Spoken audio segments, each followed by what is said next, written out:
He didn't know why he felt the need to talk, but the silence of the car felt too heavy, too thick with unspoken things. "Where are we even going with this, Leo?" she asked quietly, her gaze fixed on the endless stretch of highway. "My name is Leo. I'm 73, but I've always felt like age was just a number. I don't think we ever stopped learning, growing, or being surprised by life, especially when you least expect it. This story happened last spring when my wife Amelia was away on a historical society retreat.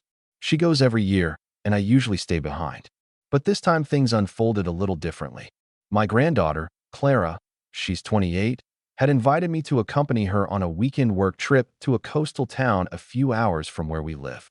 She had business during the day, and I'd get a change of scenery, something to shake up my usual routine. Honestly, it sounded lovely.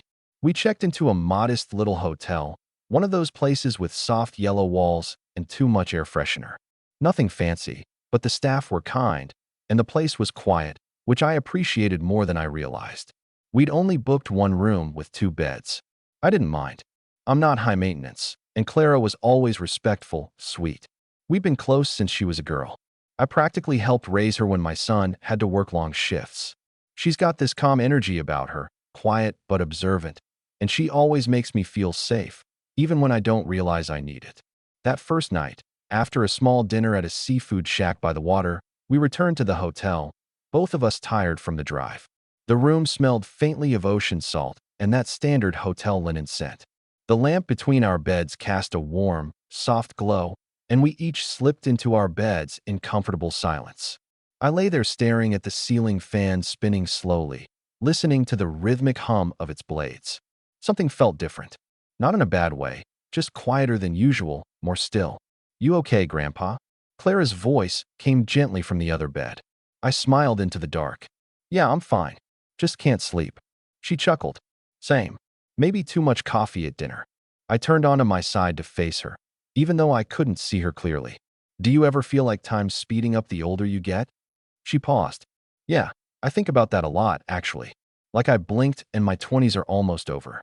I reached for the lamp chain and pulled it. The room dimmed to a faint glow from the window. Moonlight spilled in, laying quiet stripes across the floor. "When I was your age," I said softly, "I used to think I had everything figured out. A good job, a family, plans, but life's full of surprises." She was quiet again, listening. I always loved that about her, how she didn't interrupt or rush to reply. "I've been thinking about you lately," I admitted, voice low. "You've grown into such a thoughtful woman. Kind, steady. Your father would be proud." "Thanks," she said quietly. "Means a lot coming from you." We fell into silence again, but it wasn't awkward. It was thick with unspoken things, with memories and time, and all the layers between us. A soft thunder rolled in the distance. I hadn't realized rain was coming, but it felt fitting. The kind of night where the air hums with something just below the surface. "Can I ask you something?" she said. "Of course. Do you ever feel lonely even when you're not alone?" I blinked. That hit me deeper than I expected. "Yes," I said, "more than I admit to anyone." She shifted in her bed, then sat up. The room brightened slightly as her silhouette moved against the curtains. "I guess I've always felt closest to you," she said. "You've been more of a father to me than anyone." I never really said that out loud. I sat up too, wrapping the blanket around my shoulders. My heart beat a little faster. "You don't need to say it. I've always known." The room felt smaller now. Not in a bad way, just more intimate, like the walls were listening. Clara stood up and walked over to the window, looking out at the rain now tapping gently against the glass. "You've always understood me," she said, not turning around. Even when I didn't say a word. I stood too, stepping quietly beside her. The rain streaked the glass in lazy trails lit up by the occasional passing car's headlights. "You're easy to understand," I said. "You just don't let many people try." She finally looked at me then. There was something in her eyes. Not sadness, not longing, but something tender, grateful. "You're the only person I feel real around," she said. "Like I don't have to pretend." A strange warmth bloomed in my chest. Not inappropriate, not uncomfortable, just a quiet recognition of connection, of something deeper than titles or roles. I reached out, resting my hand gently on her arm. "You never have to pretend with me." We stood there for a long time. No rush, no pressure, just the rain, the silence, and something gently shifting in the space between us. And though nothing more happened that night, something changed, something important, and it was only the beginning. The next morning, the rain had passed, leaving the pavement outside damp and shimmering in the early sun. I opened the curtains slowly, letting the golden light spill into the room, while Clara was still asleep in the other bed. She lay on her side, peaceful, like the girl I used to read bedtime stories to, only now she was a woman, and the weight of years between us felt strangely light. I got dressed quietly and went downstairs to the hotel cafe. The smell of freshly brewed coffee and toasted bread filled the air, comforting in a familiar, ordinary way. I sat near the window, sipping from a white porcelain cup, but my mind kept drifting back to the night before, not to anything dramatic or scandalous, but to the quiet intensity of that conversation. The way she looked at me, the way I felt seen. When Clara joined me a little later, she smiled that soft, sheepish smile of hers. "Sleep okay?" I nodded. "Eventually." "You." "Yeah." It helped. Talking like that. She stirred her coffee, eyes fixed on the swirling cream. "I don't open up like that with many people." "I know," I said gently. That's why it meant something. We didn't say more, but something in the air between us had changed. Not tense, just a new kind of closeness, like something invisible had softened, and we both felt it. After breakfast, we took a slow walk along the marina, the sun warming our backs. The boats rocked gently in their slips, and the breeze carried the scent of salt and seagrass. Clara told me about her work, the pressure, the deadlines, the subtle loneliness of always feeling like she had to be the strong one. "You'd think by now I'd have someone," she admitted. "A partner, someone to share this with." I glanced at her. "You have more time than you think. Besides, not everyone finds connection the traditional way." She gave me a curious look. "You believe that?" I smiled. "I've lived long enough to know love doesn't always follow the rules. Sometimes it shows up where you least expect it." There was a silence as we walked, a thoughtful kind, and I saw the way her fingers twitched at her side, like she wanted to reach out and didn't. I didn't either. Not then. We were still figuring out what this new closeness was, what it meant. Back at the hotel, we rested for a bit in the afternoon. I sat on the edge of my bed reading while Clara lay back, eyes closed, one arm resting across her forehead. "Tell me something about your past," she said suddenly. "Something no one knows." I looked up from the book, surprised. "Why?" She smiled without opening her eyes. "Because I want to know all of you, not just the grandpa version." That line touched something deep in me. "All right," I said, placing the book down.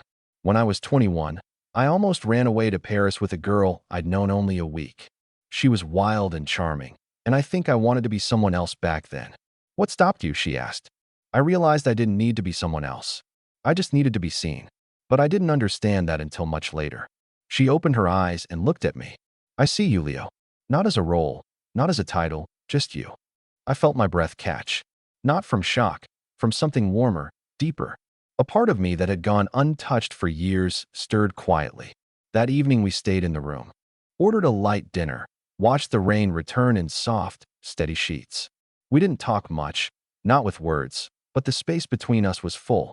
She lay on one bed and I on the other, both of us watching the muted television, pretending to pay attention. At one point she stood and walked over to the small kitchenette to grab water. The soft lamp above her made her features look older, more weathered, and something in her gaze lingered as she turned back toward me. "You always wear your hair the same," she said. I laughed. "Habit." "What?" "No reason, just. I like it. It's very you." She handed me the glass and sat beside me on my bed for a moment, not saying a word. The bed dipped under her weight, and our shoulders brushed just enough to send a quiet shiver down my spine. "I'm glad you came with me," she said, her voice low. "I didn't know how much I needed this." "So did I said. "Sometimes we don't realize what we're missing until we're sitting right next to it." She looked at me, then really looked, and for a moment time stopped. There was a gravity in her eyes, not demanding or invasive, just present, a connection you can't plan for, the kind that grows slowly with care. I didn't look away. Neither did she. And though neither of us moved, neither of us touched, something passed between us, quiet and profound, like two parts recognizing they belong to the same story, even if the world might not understand the pages. We both turned back toward the flickering screen, but we weren't watching it. We were listening to something else, something inside, and it was still unfolding. The next morning, I woke before the sun, wrapped in the quiet stillness of our room. The light outside was still a dark blue, the kind of early hour that held a certain honesty. I sat up in bed and watched Clara sleep across the room, her chest rising and falling in a slow, calm rhythm. I don't know how long I sat like that, still quiet. But something in that moment made me feel like I was standing at the edge of a truth I hadn't wanted to admit. I wasn't sure what it was exactly, a warmth maybe, or a longing that didn't have a name yet. When Clara stirred and finally opened her eyes, she smiled at me. Not groggy, not forced, just soft and familiar. "Morning," she said softly. "Good morning," I replied, keeping my voice light. We didn't say much as we got ready. She had a late breakfast meeting with some local business partners, and I told her I'd stay in, maybe take a walk down by the water later. She hesitated before she left like she wanted to say more, but she didn't. She just smiled again and said, "See you in a bit." When the door closed behind her, I let out a breath I hadn't realized I'd been holding. I stood at the window for a long time, watching the cars drift by, people living their lives like nothing was different. But I was different. Something had opened inside me, something I hadn't expected, and I needed time to understand it. I walked to the marina alone that afternoon, letting the sea breeze play with my hair. I sat on a bench with a view of the open water and thought about my life, about Amelia, about the years of routine and quiet love, and the loneliness that had slowly crept in like fog. I loved my wife in the way long-married people love each other deeply. But there were parts of me that had been asleep for so long I forgot they were even there. And now here they were, awake. Later that evening, Clara returned to the room. She looked tired but lighter somehow. She kicked off her shoes and dropped onto the bed with a sigh. "How was your day?" she asked, eyes closed. "Peaceful," I said. "Thoughtful." She smiled without opening her eyes. "Same." For a while, we just sat in that companionable silence. Then she sat up suddenly and said, "Can we talk about last night?" I felt a small jolt in my chest. "Of course." She turned toward me, her expression serious, but not tense. "I've been thinking about it all day. Not in a strange way, just.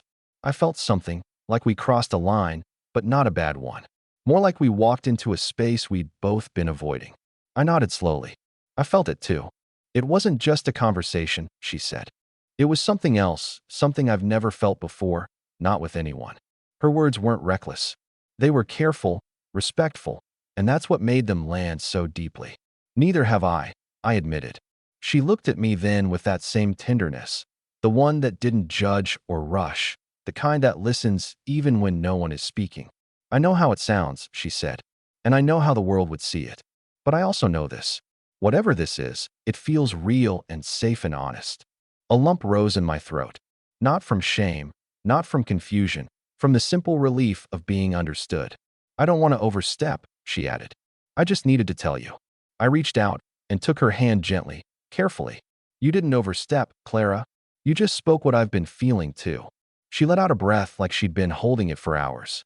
"So what do we do with this?" I didn't answer right away. I looked down at our hands, mine wrinkled, hers strong and warm, and thought about how rare this kind of connection was. Not forbidden, not scandalous, just unexpected and undeniable. "I think we give it space," I said finally. "Let it be what it is without forcing it into a shape that doesn't fit. We don't need to define it. We just need to be honest and kind." Her fingers curled around mine slightly. "I can do that. I want to." That night, we didn't pretend anymore. We sat side by side on the bed, watching a movie we barely paid attention to. Our shoulders touched. Our hands stayed clasped. There was no rush, no agenda, just presence. When it came time to sleep, she looked at me and asked, "Would it be strange if I stayed here in this bed just to sleep?" I knew what she meant. She wasn't asking for anything more than closeness, just the comfort of not feeling alone. "No," I said, "it wouldn't be strange." So, she climbed under the covers beside me, and we lay there back to back at first, like two people easing into a new language. Eventually, I felt her hand slide gently over mine again, and I didn't pull away. The silence between us was full with questions, with understanding, with a connection neither of us could explain. And in that room, under soft lamplight and the steady hum of the heater, I felt more alive than I had in years. Not because of romance, not because of rules broken or boundaries crossed, but because someone had seen me, all of me, and I had let them. The morning sunlight pushed softly through the beige hotel curtains, warming the edges of the bed before I even opened my eyes. I was still lying beside Clara, though now we were separated by a few respectful inches. Our bodies turned slightly inward, like two people who had reached the end of a very long conversation and were content to stay in the silence. My eyes fluttered open first. For a moment I forgot where I was, that in the quiet of the room, there was no wife in the next room, no daily routine to rush toward, just me, my thoughts, and the soft rhythm of Clara's breath beside me. I turned my head and looked at her. Her face was relaxed, even serene. She looked younger somehow, as if she'd slept off a burden that had been weighing her down for years. And strangely enough, I felt the same. When she stirred, her eyes met mine almost immediately. No surprise, no awkwardness, just an unspoken acknowledgement of what we'd shared. "Morning," she said softly. "Good morning," I replied. We lay there for a moment longer before she slowly sat up and stretched. I think that might have been the best sleep I've had in months. I smiled. Same here. We both got up and started moving about the room, gathering our things. It was checkout day. The weekend had gone by faster than I expected, and yet I felt like we'd lived a whole year in those 2 nights. As we packed, our movements were gentle, thoughtful. There were no big declarations. No need to label or explain what had happened. Instead, there was a quiet grace to everything, like we had come through something rare together. "I've been thinking," Clara said as she zipped her duffel bag, "about how we move forward from this, how we carry it." I looked up from my suitcase. "Me too. I don't want to lose what we found," she said, voice steady. "But I also know life's not simple. We go back home. We return to our lives, but I want to keep this, the honesty, the closeness, alive." I nodded. "We will. Because it's real. And because we both know the difference between something that's fleeting and something that matters." She smiled, and I saw a bit of the girl she used to be in that moment. Vulnerable, open, trusting, and I felt proud, not just of her, but of the space we'd created together. A space where we could be fully ourselves without masks, without fear. The drive home was mostly quiet. Soft music played from the radio, and the road stretched long and empty ahead. At one point, Clara reached over and gently placed her hand over mine, resting it on the center console. I didn't say a word. I just turned my hand over and held hers back. We didn't need to fill the silence. It was full already with memory, with understanding, with something lasting. When we pulled up to my house, I felt a strange ache in my chest. Not regret, not sadness, just the realization that something beautiful was about to shift again. We had stepped into a new chapter of our relationship, and though it would take a different shape once we returned to the world, it would still be there, quiet and enduring. Clara turned off the engine and looked at me. "Are you okay?" she asked. I smiled and reached up, brushing a piece of hair behind her ear like I used to when she was little. "More than okay." She leaned in and kissed my forehead, her hand still resting in mine. "Thank you for everything, for coming, for seeing me." "And thank you," I said, my voice quiet, "for reminding me that I'm still here, that there are parts of me I haven't lost, just forgotten." She helped me with my bags, and I watched as she drove off down the road, her car shrinking into the distance. When I stepped inside my home, everything looked the same. The photos on the mantle, the worn cushions on the couch, the ticking of the old wall clock. But I was different. I walked through the quiet house, touched the kitchen counter, the edges of old furniture, and felt them differently, like they were meeting me for the first time again. That evening, I made myself a cup of tea and sat in my favorite chair by the window. The sky was streaked with orange and lavender, and for once, I didn't feel alone. Not in the way I used to, because now there was something inside me that had been rekindled. A quiet truth, a connection that had nothing to do with rules or expectations and everything to do with seeing and being seen, with choosing presence over pretense. And though I knew life would move forward just as it always does, I also knew I'd never forget that hotel room, that rainy night, that soft breath of something new between us. It had changed me forever,